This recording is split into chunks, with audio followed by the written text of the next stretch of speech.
I'm a dire Chiefs and Cyclones fan, and this former Chiefs edge rusher almost broke the all-time sack record.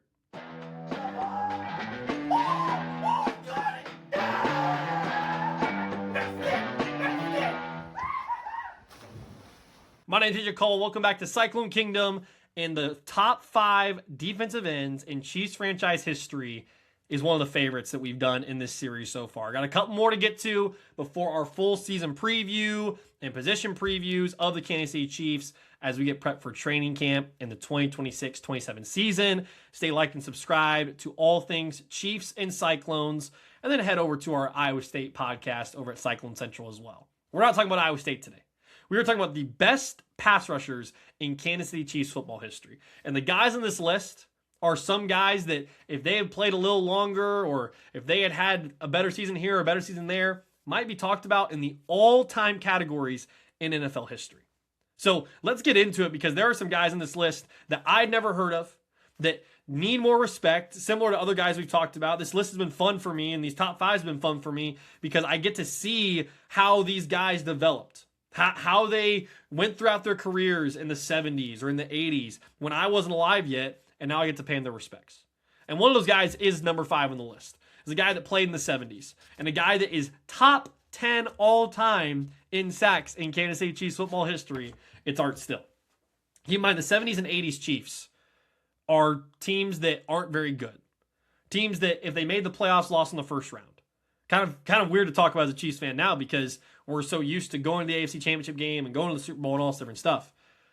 But back in those dog days when it was difficult, guys like Art Still stood out. Guys like him stood out in an era of football that wasn't pass heavy yet. That wasn't, prolific with wide receiver here or wide receiver there. There were a couple guys that were great.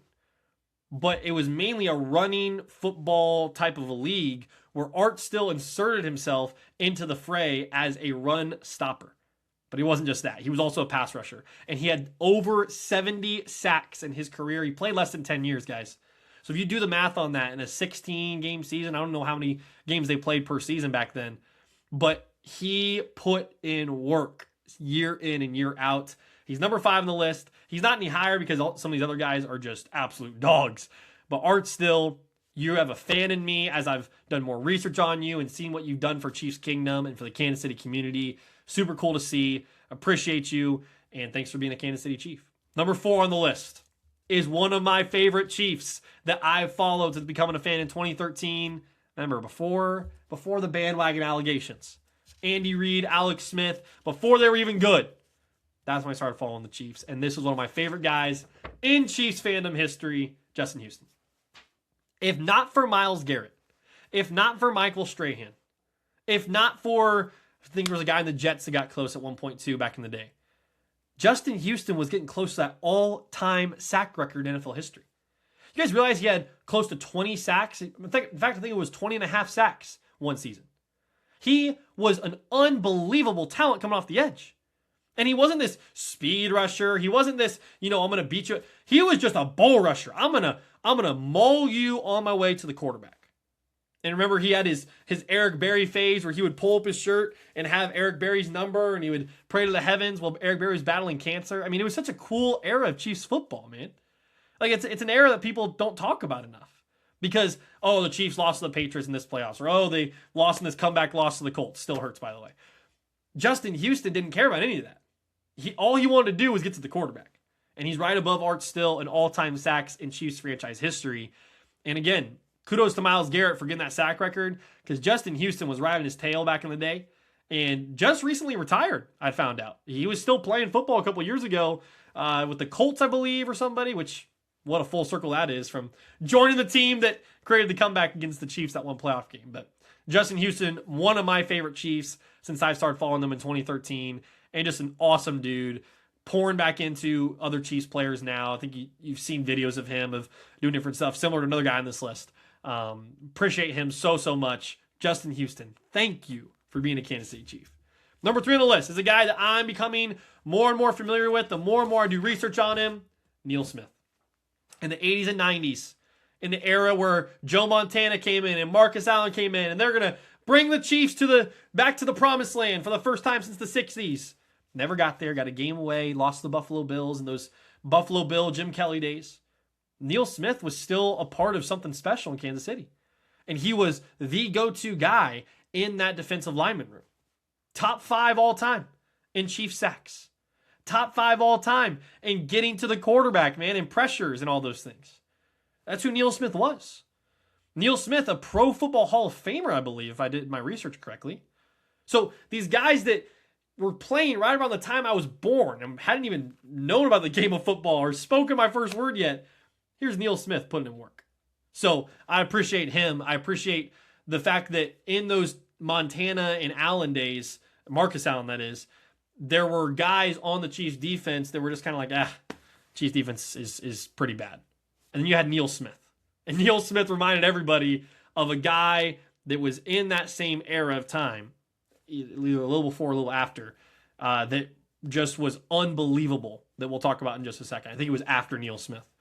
And it reminded people a lot of what Neil Smith did because of how good this other guy was. So Neil Smith, thanks for being a Chief. Appreciate all you've done for Chiefs Kingdom. Each one of these guys, believe it or not, plays a part in the Chiefs getting to where they are today because of the history that they had and they started with by Lamar Hunt creating the Super Bowl and creating the NFL and all those different things.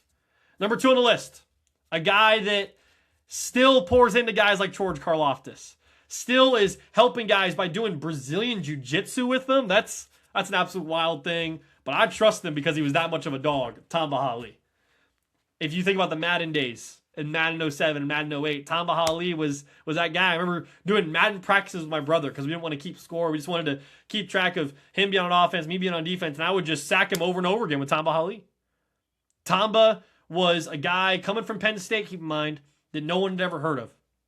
He was from a different country, born in a different country that I'm neglecting to forget right now. But when he came into the league, he reminded everybody why he would become one of the best pass rushers ever in Chiefs history. Second all time, guys, in Chiefs sacks. Behind you-know-who we're about to talk about. Tamba Hali was him. He created a narrative among Chiefs pass rushers that we compare Chris Jones to guys like him now. We compare a George Karlaftis to, is he going to be Tamba Hali? Right? We think about R. Mason Thomas and Peter Woods and these guys that are coming in new this year, right? Are they going to be to the level of Tamba Hali? Because Tamba was tall, he had long arms, he could get to the quarterback, he could do it all. And the fact that he's still pouring into these pass rushers is super cool to see. I appreciate Tamba so much. I loved him back in the day, playing with him on Madden. I remember him and Justin Houston one season going at it, and just kind of like almost outdoing one another in sacks and all those different things. So it's really cool. And Tamba Hali is number 2 on the list because of this guy. No one in their right mind can put anybody in Chiefs history, maybe at any position besides Patrick Mahomes, above this guy. Number 1 is Derek Thomas. Gone too soon. Gone too soon from us. We miss him every single day as Chiefs fans. And the more and more I've become a Chiefs fan, this is my 13th year following the Chiefs. We didn't have any professional teams growing up in our family, so you kind of got to choose which professional team you wanted to cheer for. And the reason I chose the Chiefs, yes, it was because I was from the Midwest, lived in Iowa, but it was also because I could tell just by the fan base and everything and the way they love their players that there was something special in Kansas City. There was something special going on. And no more has that been seen than when I've watched recent highlights of Derek Thomas. And going back and seeing all of the crazy sack records he broke. And having over 120 sacks in your career. Are you serious? That's absolutely wild. He's one of the best pass rushers in NFL history. A Hall of Famer, deserving of it. And gone too soon from us. We miss him. I mean, it's insane to think that he was, I think, just in his 40s when he died. And yeah, it's a surreal thing to talk about because you see him every time you go to Arrowhead. You see his pictures and you see a mural of him there and all this different stuff. And it's just cool to see Chiefs Kingdom surround themselves with guys like that and to support guys like that and to still show love to guys like that. He'll be forever enshrined in Chiefs football history. And the mark that he made on the National Football League is even cooler. So shout out to Derek Thomas. There's not much you can say other than just wow when you watch his highlights and look at his stats. And so that's one of my favorite top 5 lists because of guys like Justin Houston and Tamba Hali and Derek Thomas. Like, those are some all-time great dudes and some all-time great football players as well. So leave your comments down below. Who's too high? Who's too low? Who did I neglect? I'm a newer Chiefs fan. I've only been a fan just over a decade. So who did I forget about? Who do I need to give more love to? Let me know in the comments down below. A couple more top 5 lists to go as we roll on this offseason. As always, like and subscribe for all Chiefs and Cyclones content. And as always, roll Clones. And how about those Chiefs?